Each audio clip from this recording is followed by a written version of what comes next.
At the 2015 Korean National Police University opening ceremony, a female officer takes the stage and announces that the recruits must say goodbye to their families before heading to the haircutting station. On one side, a worried mother hugs her son tightly, telling him to just come back home if he doesn't like it there. Seeing this, an old man asks his own son if they should also share a goodbye hug. The son just scoffs and gets ready to walk away, leaving the father to awkwardly call out that he's proud of him anyway. Afterward, the recruits line up and salute their parents. Once they sit down for their haircuts, Park Ki-jun begs the barber not to cut the sides too short, but his pleas are completely ignored as they force him into a buzz cut.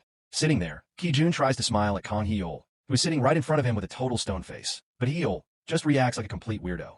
When it's finally Hee-ol's turn, his inner germaphobe kicks in and he asks if the hair clippers are sterilized. The barber dryly fires back, "Why on earth would we sterilize them?" before aggressively shaving his head. The instructors issue a strict warning about the brutal 2-week training program. They order everyone to follow instructions perfectly to finish the course, reminding them to make sure there's no repeat of last year when 4 recruits ended up quitting. Once they arrive at their dorm room, a recruit named Jae-ho starts bragging about the inside knowledge he learned from his cop father. Right as he asks Ki-jun, "So, what brought you here anyway?" the emergency siren suddenly blares out loud. They are ordered to put on full gear and gather at the training field within 3 minutes. To avoid getting penalized for being late, they sprint like crazy and jump straight into the exhausting drills. Training tirelessly under rules completely different from ordinary life takes a massive toll on them. After the morning session, Ki-jun is utterly devastated during lunch when he realizes they only get 2 sausages. Luckily for him, Hee-ol mentions that he doesn't want to eat his because sausages contain carcinogens. He hands them over to the food-loving Ki-jun, which instantly makes his day. Later, during instructor Lee Ju-hee's physical training class, she warns the recruits that they will get seriously injured if they don't focus. Right as a recruit hilariously slips and falls off a climbing rope. Professor Yang then steps in, explaining that as future police officers who will face real-world dangers, they must specialize in at least one martial art, choosing between taekwondo, judo, or kendo.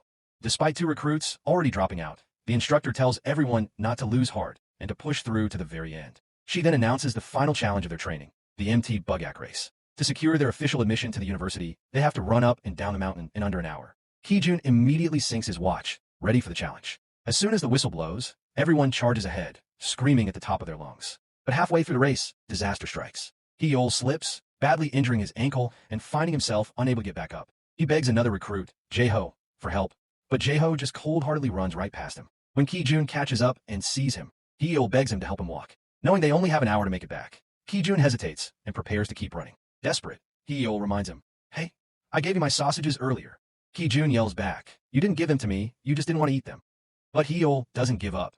Knowing how obsessed Ki-jun is with food, he plays his ultimate trump card. He promises that since his dad works in the meat business, he'll treat Ki-jun to high-grade Korean beef if he helps. That does the trick. Ki-jun tells him to hop on, and carries him up the mountain on his back. Down at the finish line, everyone else has already made it back. A long time passes before Ki-jun finally staggers in, completely exhausted, with Hee-ol still piggybacked on his shoulders. When the instructor demands an explanation, Ki-jun is panting too hard to even breathe, let alone speak. So, Hee-ol speaks up for him, explaining that he fell and injured himself, and that Ki-jun sacrificed his own time to carry him all the way back. He begs the instructor to let Ki-jun pass. The instructor looks at the crowd of recruits and asks a chilling question.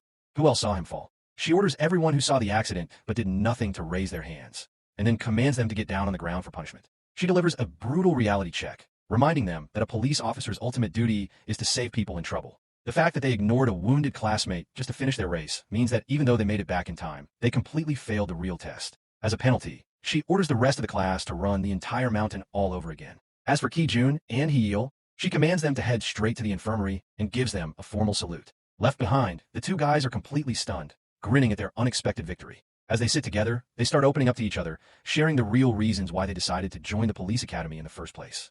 As they talk, Hee-ol reveals that he went to science high school, but found the elite path boring. He wanted to do something unique with his life, which is why he ended up here. On the other hand, Ki-jun admits his reason was purely financial. He wanted to ease the burden on his mother, and since the police academy offers free tuition, it was the perfect choice. True to his word, Hee-ol takes Ki-jun out and treats him to that premium beef he promised. From that night on, the 2 become inseparable best friends, tackling every brutal challenge together until they officially pass their training. 2 years later, the morning alarm blares as usual, and the guys are getting ready. Hee-ol sighs, complaining that he's dying to wear regular clothes instead of uniforms for once. Cut to a lecture hall, where Ki-jun is casually guessing all the answers on an exam. During the lecture, Professor Yang explains the chilling reality of kidnappings. He notes that children under 13 and young adult women are the most targeted, and in these cases, time is everything. The longer someone is missing, the lower their chances of survival. When a professor asks the class what the most critical window of time to save a victim is, Jae-ho confidently blurts out, "The golden hour." The professor shoots him down, dryly mentioning that's a hospital term.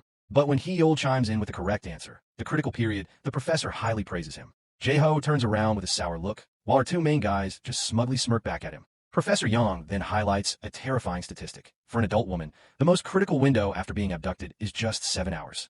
According to records, about 70% of victims are killed within that 7-hour frame.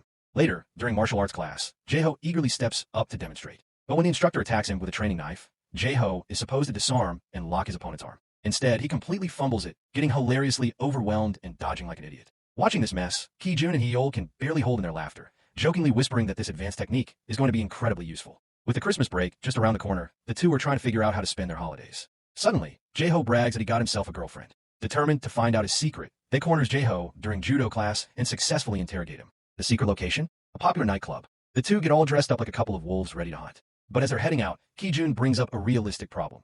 Since they are broke and can't even afford to buy drink for girls, how on earth are they going to pick anyone up? Hee-yeol confidently smiles and says he'll just use the charm his mom taught him.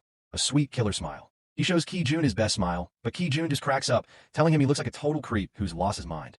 Ki-jun rolls his eyes, but decides that whatever that creepy smile is, it's still way better than Jae-ho's face. With their confidence boosted, they officially declare that tonight is the night they finally get girlfriends. But they hit a massive roadblock. Their wardrobe is an absolute disaster. Having no stylish clothes of their own, they resort to begging Jae-ho to borrow his outfit. Jae-ho agrees, but it comes with a steep price. They have to let him win during their next judo class. Desperate to look good, they agree to the deal, successfully request a night out pass from Professor Young, and head straight out. They arrive in Gangnam, leaving the police academy behind. The moment they step into the club, they turn into total country bumpkins, completely starstruck and jaw-dropped by all the celebrities and models walking around. But reality quickly hits them hard. They are broke police academy students who can't even afford to buy a single drink, making it almost impossible to hit on anyone. While wandering near the ladies' restroom, Hee-yeol gets suddenly grabbed and dragged onto the dance floor by a drunk girl. Seeing this, a jealous Ki-jun hilariously screams after him, "Hey, what about me?" But Hee-yeol's romantic moment is cut short when the girl's actual boyfriend shows up and drags her away. Meanwhile, Ki-jun spots a girl sitting alone and tries his luck. He confidently introduces himself as a student from the prestigious police university. But instead of being impressed, the girl bluntly asks him, "Why on earth would you choose a career that keeps you poor for the rest of your life?" Leaving Ki-jun utterly speechless. Realizing this high-end club is only a playground for the rich and that they have zero chance of scoring a date, the two defeated wolves end up at a cheap roadside food stall, drowning their sorrows in alcohol. While watching the news about a drunk driving crackdown, Ki-jun starts questioning their life choices. He reflects on how even the criminals on TV seem to have more drive than them, wondering if two clueless guys who joined the academy without any real ambition can even become real cops. Deciding they don't want to stress about the future anymore, they agree to just hit up an internet cafe to play video games and call it night. But just as they walk out, they spot a beautiful girl walking down the street while talking on her phone, and instantly, their inner wolves wake right back up. As the girl turns and looks back, they take it as a sign from God and decide to follow her to get her phone number. While they argue over who gets to ask for her number, a sinister van suddenly pulls up. A group of men grab the girl, force her into the vehicle, and speed off. Shocked, the two guys sprint after the van on foot. But the vehicle weaves through empty back alleys and disappears onto the main road, leaving them completely behind. Ki-jun immediately calls the police, reporting the kidnapping and giving them the van's license plate number. But the dispatcher drops a bomb. That plate doesn't exist, and the car is likely using a fake one. The dispatcher tells them to stay put and wait for a patrol car. But since it's going to take 10 minutes, they refuse to waste time. Knowing the nearest police station is just a 7-minute run away, they ditch the phone call and dash straight there. When they burst into the station, the place is in absolute chaos. They try to report the kidnapping to an officer, but the entire department is completely distracted, focusing all their resources on finding a wealthy businessman's runaway son. The officer bluntly tells them that the 7-hour critical window doesn't matter right now. The chief's direct orders take priority. Realizing that waiting for the police will take too long, but refusing to just turn a blind eye, they decide to take matters into their own hands. Ki-jun turns to the smart Hee-yeol, begging him to think of something. Hee-yeol recalls the 3 golden rules of investigation that he actually got right on his exam: the victim, the evidence, and the crime scene.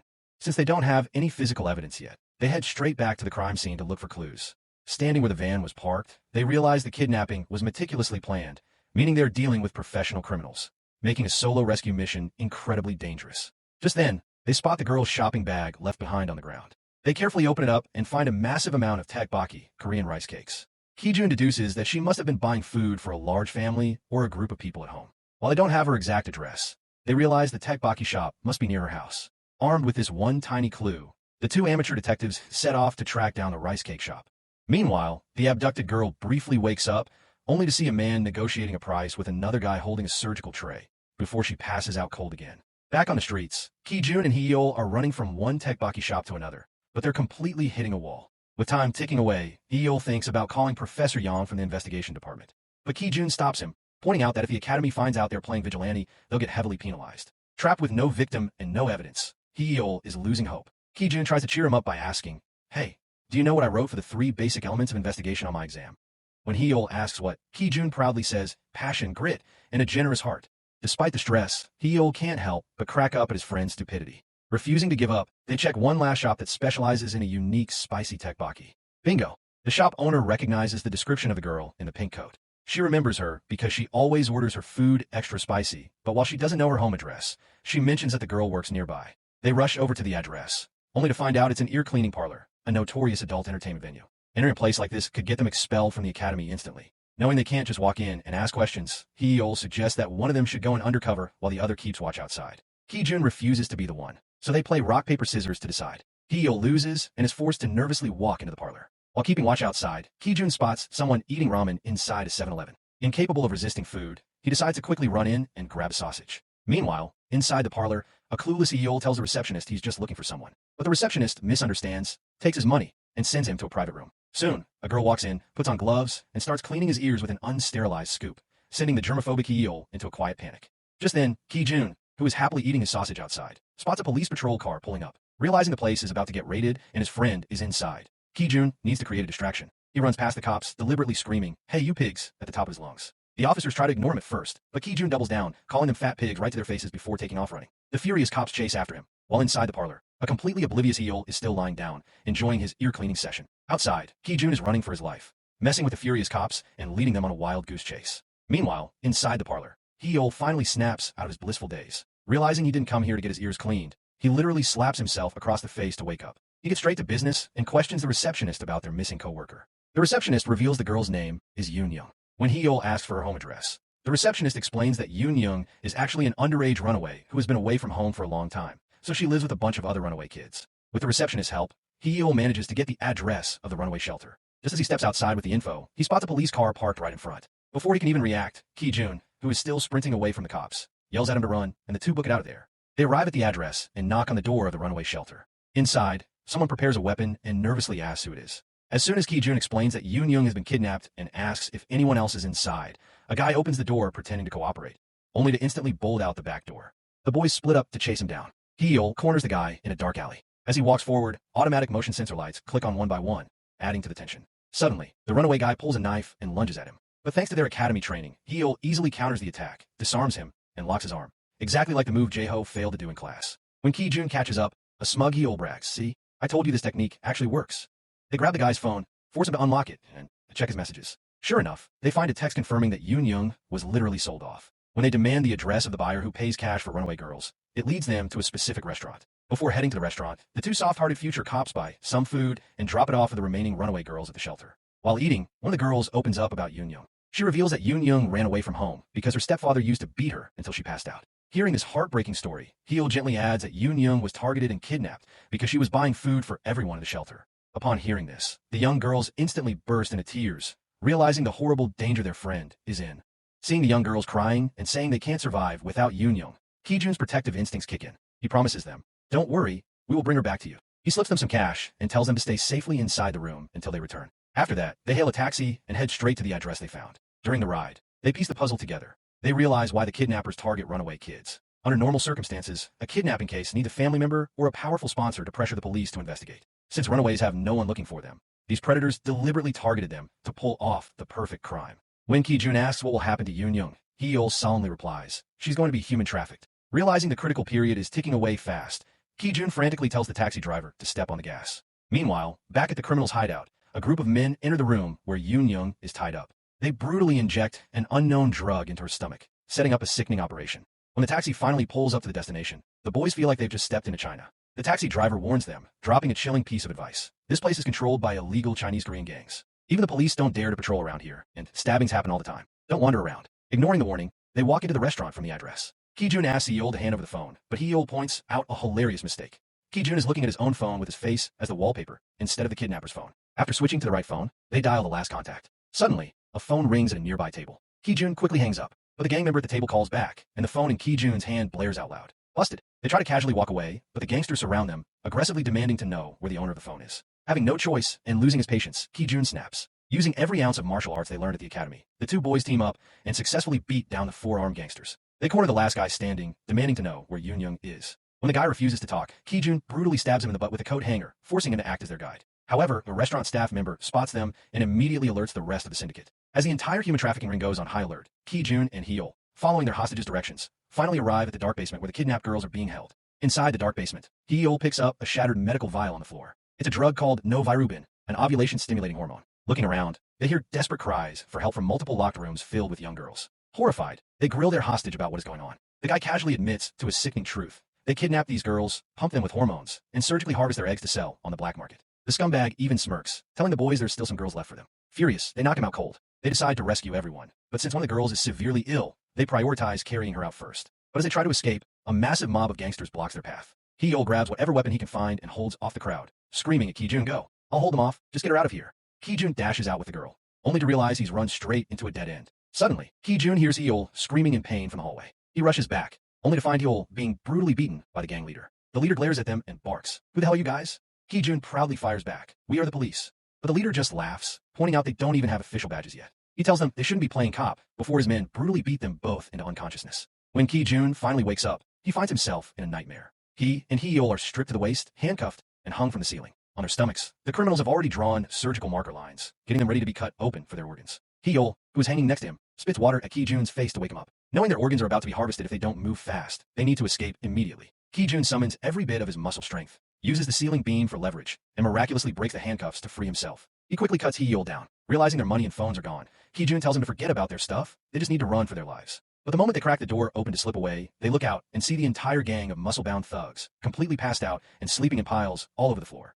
The boys try to tiptoe past the sleeping mob without making sound. But right at that exact moment, Ki-jun's watch, the one he set for the 7-hour critical period, suddenly blares an alarm out loud. Busted again. They have no choice but to run for their lives. With a bunch of armed gangsters hot on their heels, they sprint through the unfamiliar streets of the dangerous neighborhood, desperately dodging left and right. Seeing the two boys escape, the gang leader immediately orders his men to relocate all the kidnapped girls to a different location before leaving. Ki-jun and Hyeol finally manage to shake off the thugs and burst into a local police station. Out of breath, they frantically report the human trafficking ring operating in the abandoned building, begging the cops to move immediately since it's only a 5-minute drive away. But instead of jumping into action, the officer dryly asks them to show their IDs first. When they explain that all their belongings were stolen by the gang, the officer gets completely stubborn, insisting they need to follow protocol and fill out ID verification forms first. Hyeol begs him, screaming that the girls are in immediate danger, but the officer just repeats the word protocol, like a broken record. Furious and losing his mind, Ki-jun snaps and yells, "If anything happens to those girls, it's going to be your responsibility."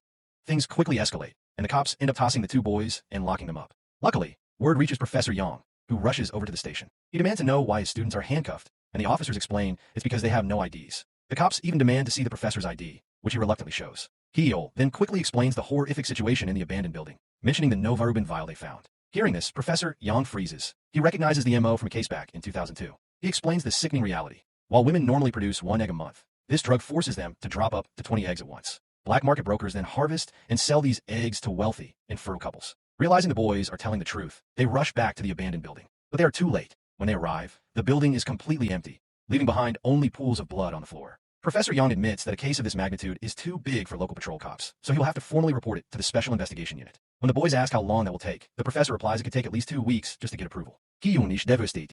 "But professor, what about the 7-hour critical window you taught us?" he asks. Professor Yang sighs, explaining that every case is important and the unit has a massive backlog of other crimes to handle. Refusing to give up, Ki-jun and Hyeol beg, "Can't we just save them ourselves?" But the professor sternly shuts them down, telling them there's nothing they can do and ordering them to return to the academy. The boys are left utterly heartbroken, knowing those young, innocent girls are still out there, suffering at the hands of monsters.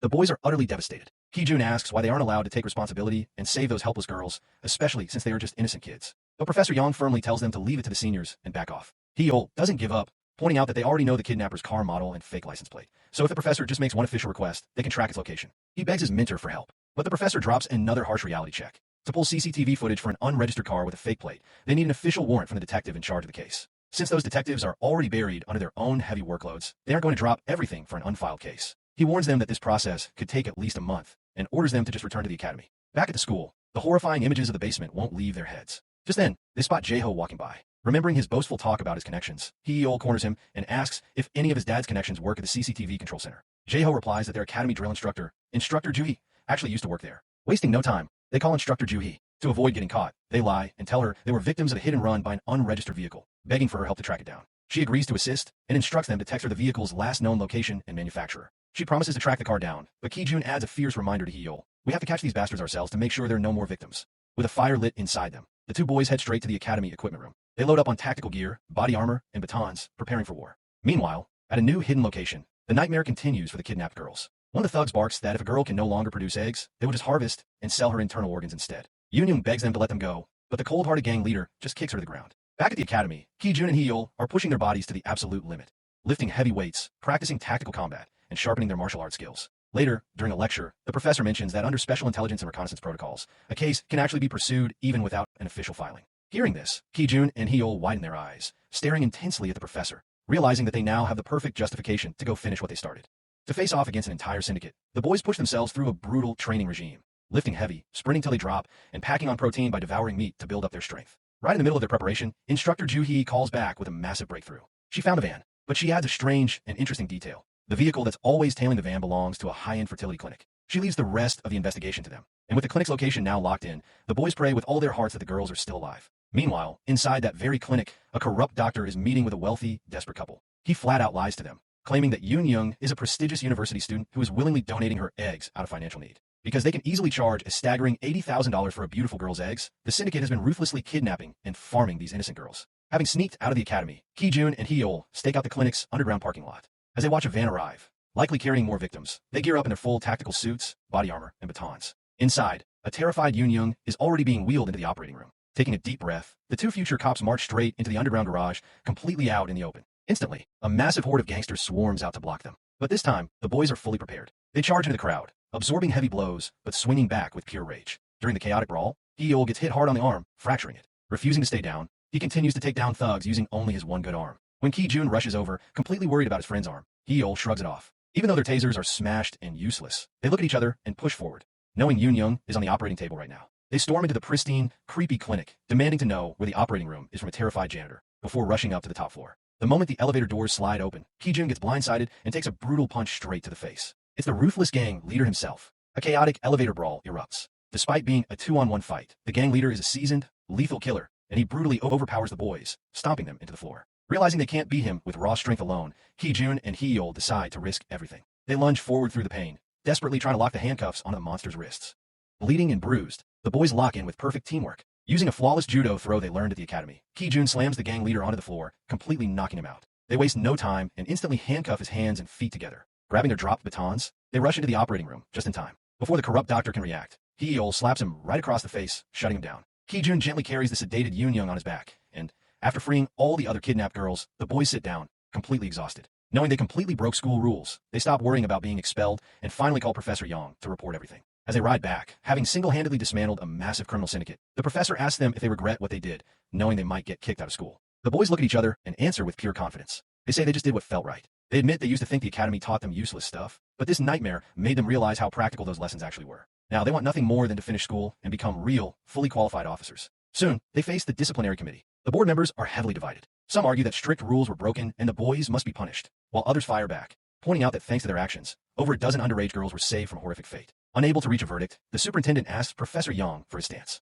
The professor stands up and delivers a powerful speech. Yes, they broke protocol and should be penalized. But if they had just stayed at the academy and ignored that girl's cries, everything we teach here about protecting the public would have been a total lie. To be honest, I'm jealous of them. I used to have that same passion, but I couldn't achieve what they did. I'm incredibly proud of these two boys. While others were selfishly thinking of themselves, they ran through the night to save strangers. After the deliberation, Professor Yang walks out to meet the anxious boys. He dryly tells them that while they technically deserve to be expelled, the superintendent decided to give them a 1-year suspension and 500 hours of community service instead. He gives them a proud, formal salute and walks away. Overjoyed that they aren't kicked out, Ki-jun and Hee-yeol chase after him, bowing and saluting their mentor with tears of gratitude. Cut to the boys fulfilling their 500 hours of community service. Suddenly, a tearful Yoon walks up to them, looking healthy and safe. As she shyly says hello, she runs straight into Ki-jun's arms, crying and thanking them for saving her life. Seeing this beautiful moment, Hee-yeol gets emotional too, and the two heroic best friends share a warm embrace with the girl they risked everything to save, bringing our story to a perfect, heartwarming end.